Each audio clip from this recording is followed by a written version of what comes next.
大家好，我是思文，欢迎来到我的节目。近2周最热的新闻就是以色列对伊朗进行空中打击了。我就不说以色列用雄狮崛起为此次行动命名的高明之处，和让领导先走的先进战术，以及摩萨德怎么把伊朗渗透成骰子的。网上大把相关信息，大家感兴趣的可以自行去搜索。今天我主要说说伊朗是怎么沦落成为如今这个外表神圣，实则封闭沉笼，民众被强迫虔诚，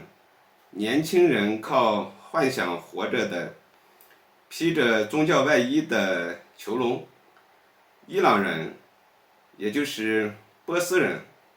他们拥有非常灿烂的文化，丝毫不逊色于我们。在公元前2700多年，那片土地上就建立了属于自己的王国——爱兰王国。此后又历经米底王国、阿契米尼德帝国，也就是波斯帝国、塞琉古王国、萨珊王朝、卡扎尔王朝和巴列维王朝等重要历史时期。这片被称为雅利安人之地的古老土地，也诞生过许多叱咤风云的君主，如巨鹿氏大帝、大流士一世、薛西斯一世、冈比西斯二世等。他们南征北战，开疆拓土，使波斯文明的影响力远播至欧亚大陆，为人类历史留下了浓墨重彩的一笔。曾经的伊朗也是诗歌的殿堂，有以爱情叙事而闻名的内扎米，以史诗著称的菲尔多西，以哲学著称的萨迪，以抒情著称的哈菲兹，有灿烂的建筑、璀璨的科学、哲学与高效的行政体系。可以说，曾经的伊朗是阿拉伯世界信仰的源泉，文化的核心。生活在这片土地上的人们，吟诗、歌唱，热爱自由，崇尚智慧。而今天的伊朗，文明断根，政教合一，思想统一，被神权剥夺了他们作为波斯之地的灵魂。曾经的伊朗，在希腊人的眼中，他们就是波斯；在哲学家的眼中，他们就是东方文明的灯塔。今天的伊朗，在世界的眼中，居然成了委内瑞拉和咱们东边邻居的结合体。当然，我指的咱们东边那个邻居，可以明着说，就是朝鲜，北朝鲜。曾经的伊朗思想开放，男女平等，充满了浪漫主义，而今天的伊朗被看作一个神权压迫、制裁缠身、思想压抑的反现代孤岛。许多伊朗人不得不面临着要么留在这里得过且过，要么花费巨大的代价离开的两难选择。这一切都要从那场巴列维白色革命开始。1963年，伊朗国王里萨·巴列维开启了通往现代化的白色革命。这场自上而下的改革运动，加快了伊朗经济、教育、女性权利、文化等方面的进步。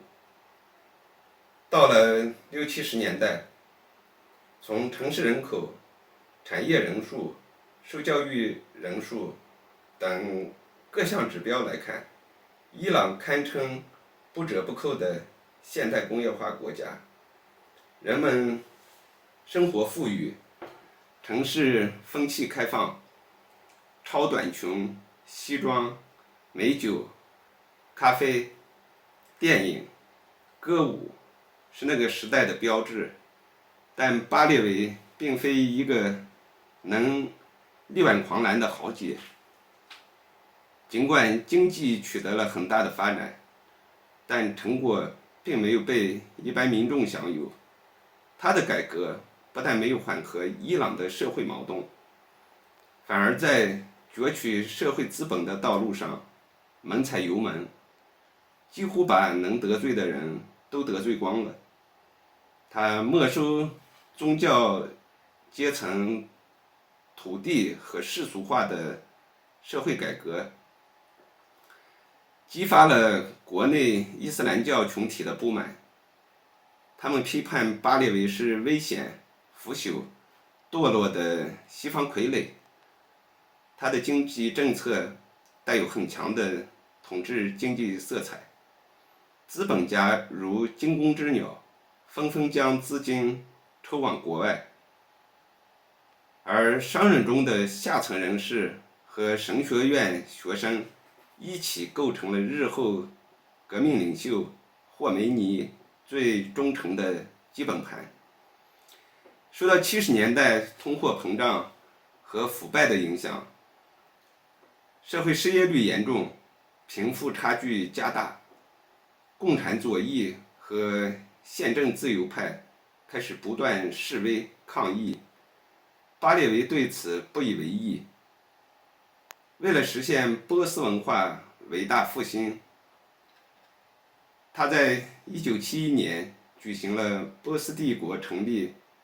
2500周年庆典，在波斯波利斯古城附近的沙漠支起巨大的帐篷，邀请了世界各国有头有脸的政要，士兵服饰全部根据当地的考古发现仿制，搞了一出史上最贵的真人秀表演。之后又将伊朗历法由伊斯兰历法改为波斯历，他希望以此削弱伊斯兰教的影响力。然而此举彻底惹毛了国内的宗教势力。1977年10月，国内矛盾终于爆发，宗教学生率先发难，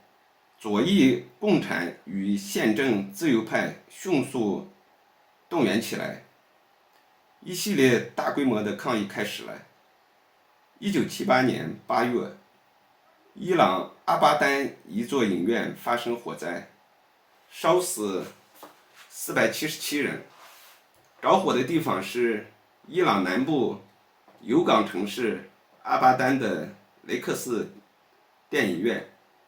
死者大多为附近的油矿工人。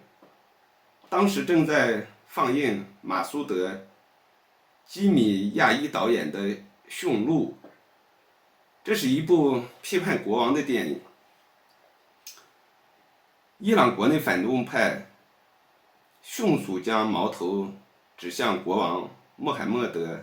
里萨·巴列维，认为他不满人们看批评他的电影，才故意下令放火。国际媒体也听信这套说辞，把此案比喻为1933年纳粹策划的国会大厦纵火案。加上警察的愚蠢和救火队的迟缓，愤怒的人们相信凶手就是国王。受害者的照片登上了报纸和宣传册，一个个悲惨的家庭故事激怒了国民。他们不愿意再对话，也不想再妥协，甚至不想再多了解真相。只想立刻把国王送上绞刑架。真正的纵火犯其实是一名宗教极端分子，他常年受雇于仇恨思想，认为电影院等休闲娱乐场所代表堕落，于是从这里下的手。虽然巴列维是一位好大喜功的纨绔子弟，但要将他定为残暴的统治者却不够格。1978年，抗议游行高潮迭起，阿巴丹大火后，国王手下掌管军队的将军穆加达姆劝国王立刻采取强有力的行动，但穆罕默德·里萨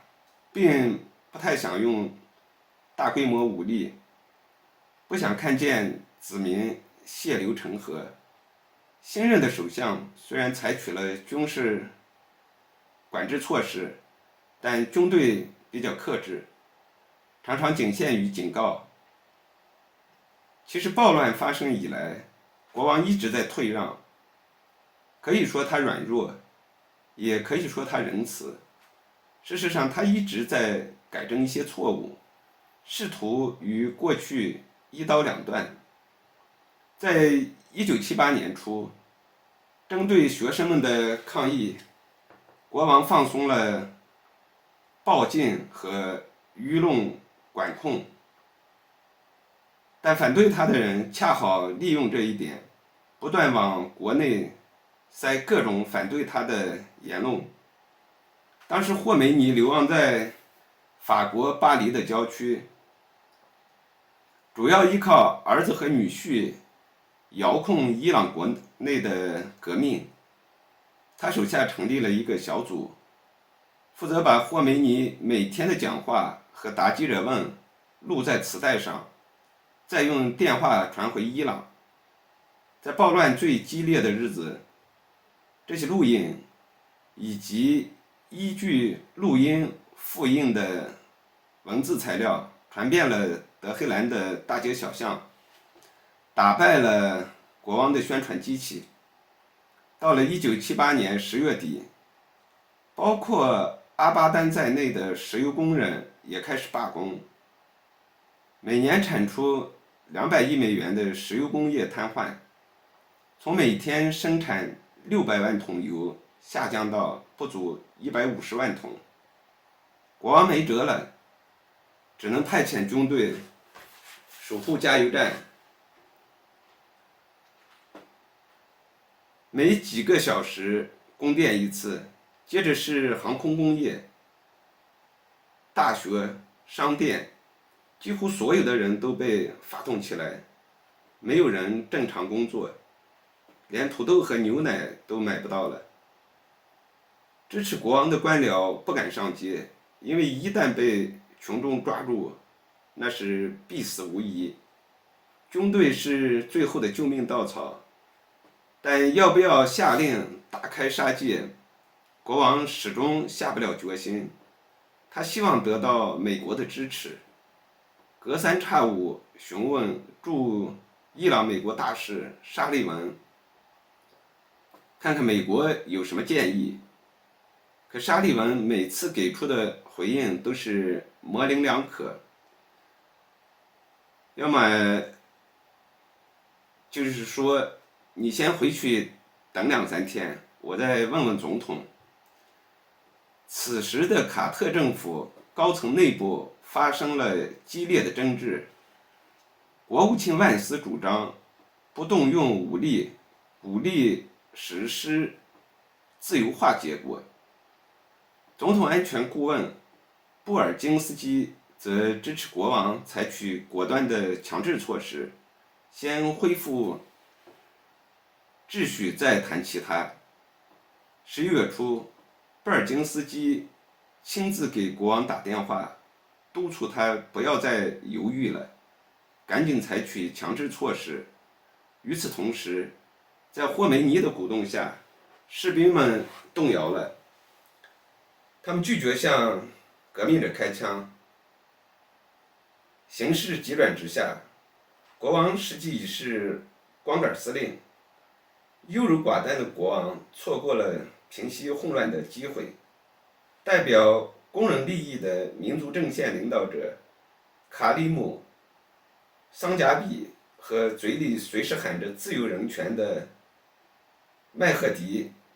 巴扎尔干都去了巴黎，与霍梅尼共聚一堂。这意味着反对派实现了联合，在赶走国王这个点上取得了共识。1979年1月初，就连沙利文也在督促国王离开伊朗。他说，紧迫的休假疗养现在不能再推迟。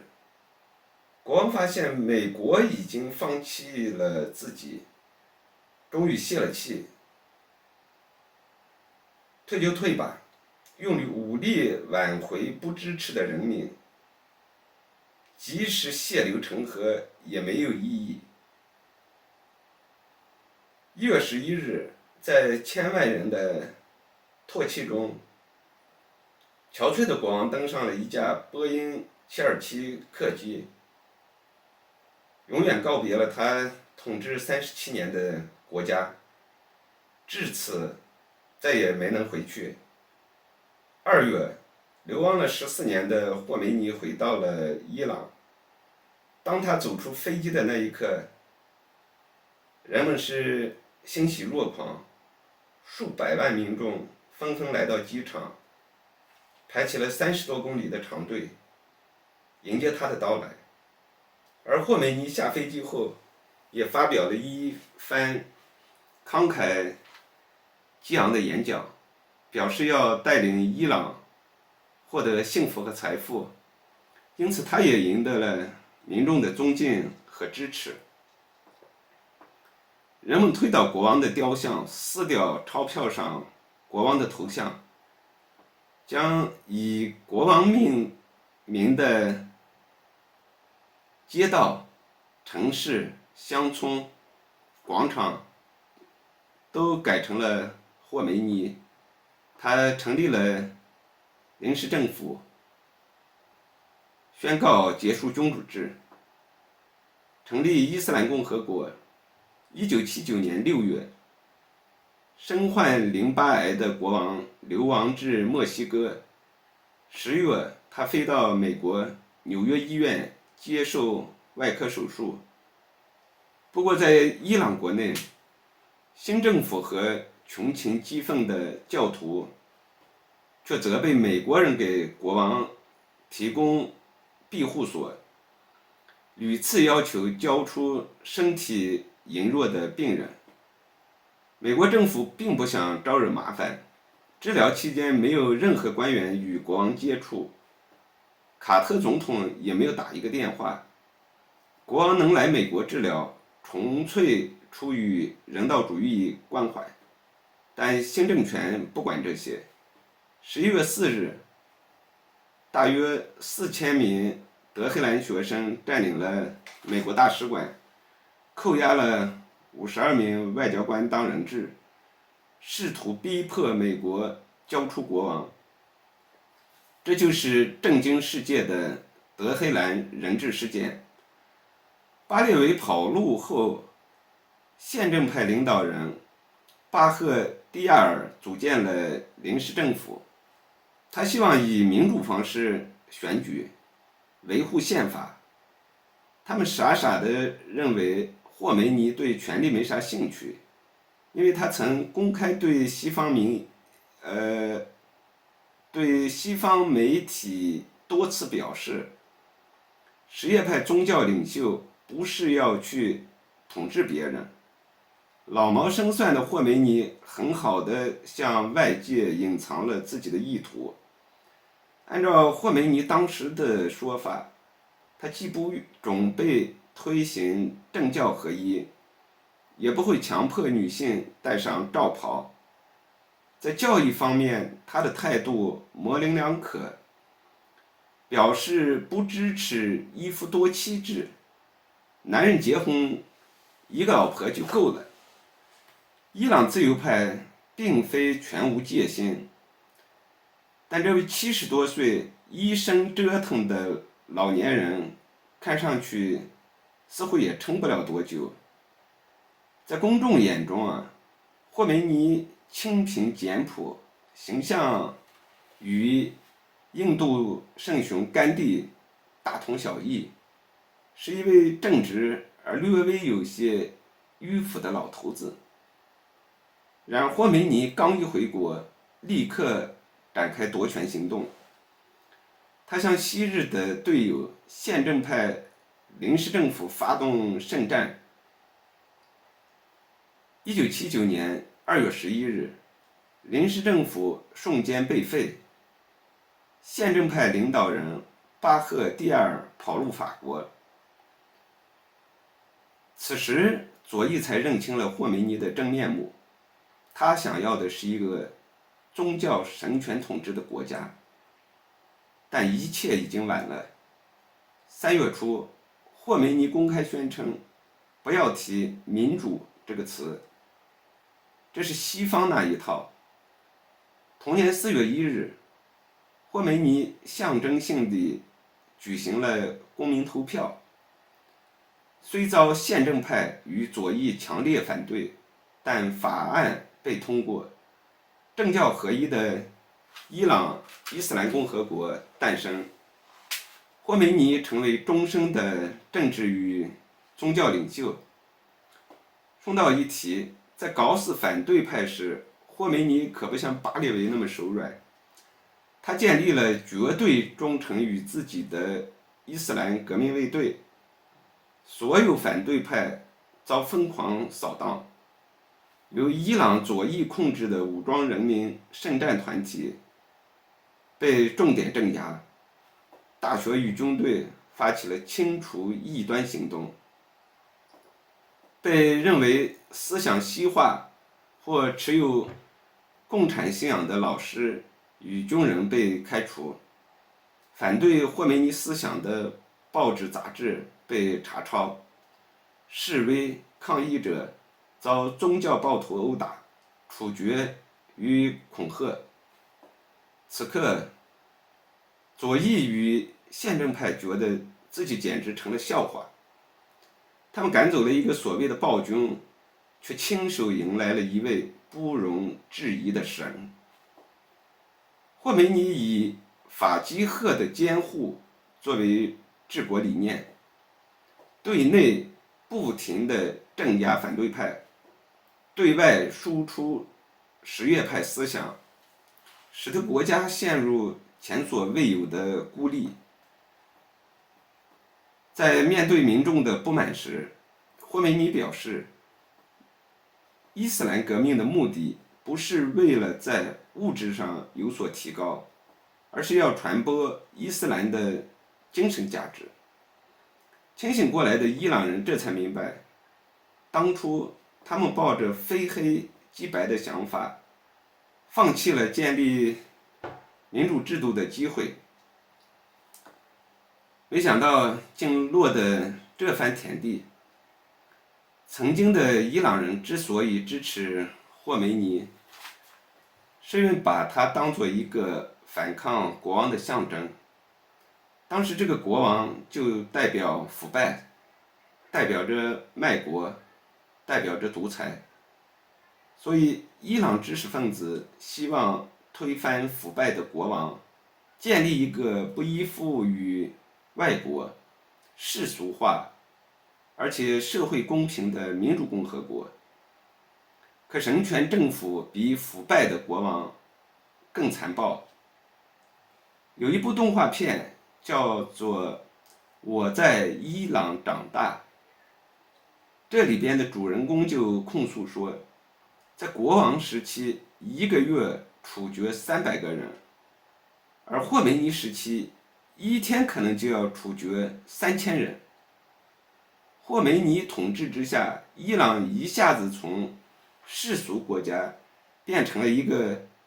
政教合一的神权国家，妇女们重新戴上了黑色头巾，西方音乐被视为精神污染，遭到重点打击。德黑兰在1年内倒退为一座中世纪的城市，腐败、压抑、窒息是这个国家的代名词。内贾德还在执政的时候就曾披露，伊朗国家80%的财富由伊朗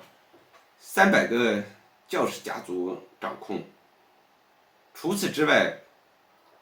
伊朗还有几十万的教职人员，他们同样处于统治阶级，属于伊朗国内有权有势的群体。但和那300个家族相比，他们没有相应的财力。但是鉴于人数众多，可以肯定的是，他们同样掌控了巨量的国家资产。那么多国家财富被同一阶级掌控，这也是为什么伊朗在拥有如此大批量油田的情况下，人民还是那么穷的原因。因为整个社会贫富严重分化，教士集团越来越有钱，老百姓越来越穷，所以为了转移矛盾，伊朗不断的发动战争。除了每天高喊要把以色列从地图上抹去之外，伊朗还在黎巴嫩内战中扶持了极端反对派黎巴嫩真主党。在两伊战争中，大量不足15岁的未成年孩子脖子上挂着象征着可以进入天堂之门的塑料钥匙，冲向了伊拉克布下的雷区。数以万计的少年被炸得肢体破碎。两伊战争没有赢家，伊朗损失了35万条年轻的生命，仅德黑兰就有20万妇女失去丈夫，经济损失高达3000亿，国家建设延误20至30年。为了让自己的权力更加稳固，伊朗还将本就不富裕的国家投入到了核武器的研发中，结果核武器没干好，又在本就凋零的经济上踩上了一脚。而这一切，这都是伊朗人选择的霍梅尼后所付出的惨重代价。这个曾经辉煌、石油遍地、本该富裕的国家，长期被革命卫队和教士集团掌控。在教士集团的统治下，真正的波斯精神以及自由、尊严和理性被慢慢的抹去，人们变成了被操控的信徒。那么伊朗人会就此消亡吗？我觉得不会。一个曾经伟大的民族，它不可能永远的沉沦下去。2019年，伊朗政府突然宣布大幅上调燃油价格，直接引发了贫困阶级的暴动，最后政府切断了全国的网络进行镇压，导致上千人死亡。2020年，伊朗的2号人物苏莱曼尼被定点清除，随即伊朗国内爆发了大规模游行。当很多人以为这是伊朗人在展示自己愤怒的时候，喜剧的一幕出现了。只见大批的伊朗人高举“我们的敌人在这里”，是他们带来了疾病与腐败，然后撕毁了苏莱曼尼的画像。甚至当时有很多人还跑到了哈梅内伊的办公室门口高喊“哈梅内伊下台”。更夸张的是，当时伊朗7点半的播音员突然辞职了。他在最后一次播报中愤怒地说：“我再也忍不住了，他们才是敌人。我对不起大家，我在电视台为他们说3年的谎言，我请求大家的原谅。2022年，一名库尔德裔的女性因为头巾佩戴不当，被道德警察当街殴打致死，引发了全国的抗议。女性群体和年轻人走上街，喊出了妇女、生命、自由的口号，反对宗教专制。示威游行随后也演变成了大规模的抗议，进而席卷了伊朗的各大城市。最后，伊朗官方取消宗教警察座位交换，平息了这一场愤怒。2023年，物价飞涨，导致教师、工人、退休工人等群体大罢工，他们不断的组织抗议，表达对通胀、贪污和压迫的不满。2024年，伊朗的总统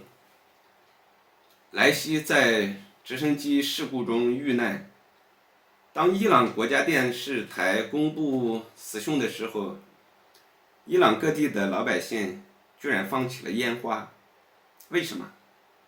因为这个伊卜拉欣曾经1个礼拜内处决了上万人，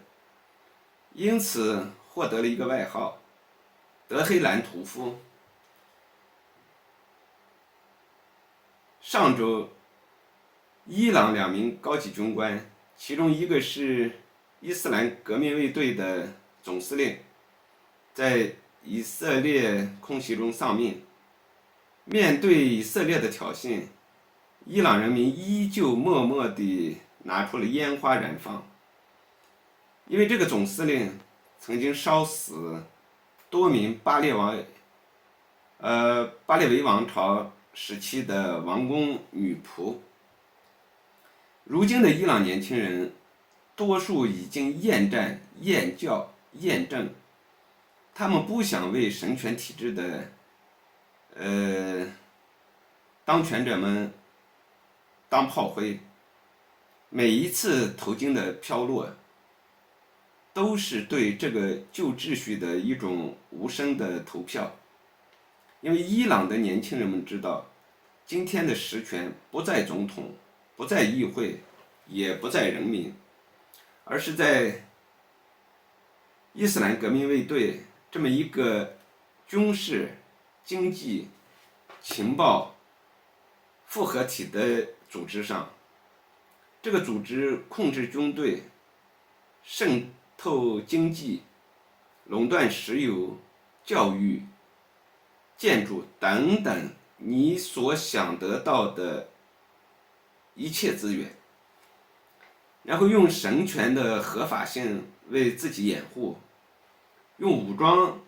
来实现统治的基础。这一次以色列的空袭虽然不致命，但它撕开了权力的幻想。神共政权并不是坚不可摧的，普通的伊朗人民也并不热衷于跟以色列对抗，他们更在意的是什么？是物价、自由和未来。一个政权是否会垮台，并不取决于敌人是否会轰炸你，而是取决于他是否还能控制民心，应对外部的打击。现在的伊朗站在一个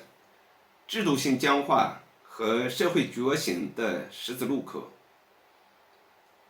教士集团依然掌握着权力，但伊朗的年轻人们不愿再闭眼祷告了。他们不再幻想宗教的庇护，也不再容忍铁腕的压制。他们需要的不是什么宗教领袖，而是一个未来。现在呢，伊朗已经全国断网，并且高层开始将家属安置到俄罗斯，断网恰恰说明他们最害怕的不是以色列的导弹，而是思想的火种。一旦伊朗民众真的开始质疑现政权的合法性，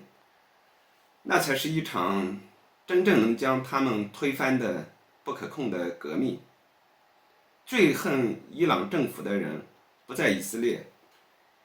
也不在美国，而在德黑兰。而把家人转移到俄罗斯这种先给家人找后路的行为，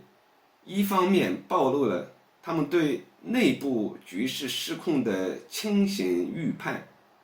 另一方面也清楚地告诉世人，他们并不信任自己所统治的国家会有安稳的未来。这与他们口头上高呼抗美抗夷以容殉道的叙事形成了极其讽刺的对比。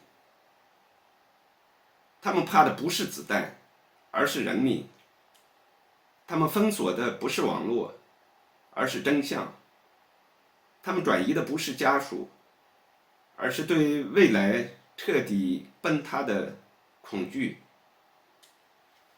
今天的节目就到这里，谢谢大家，咱们下期再见。